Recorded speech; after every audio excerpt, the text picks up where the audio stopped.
Hello friends, it's me Larisa Levинская, and now I'm on the trip to a small village in Moldova again.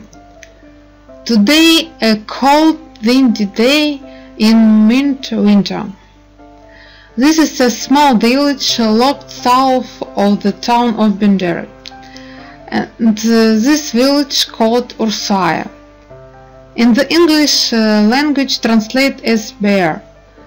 There is a very interesting nature, but I want to show you the Christian church. This is an old church, and I think this is a really beautiful church. Have a nice day, see you soon, bye bye.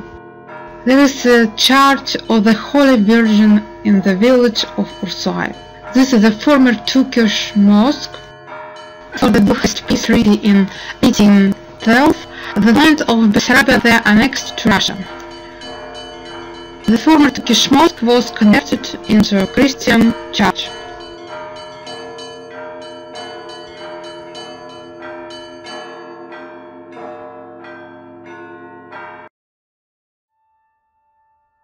There is a wonderful nature of the village. The main road into the center of the village, with a steep descent to the valley.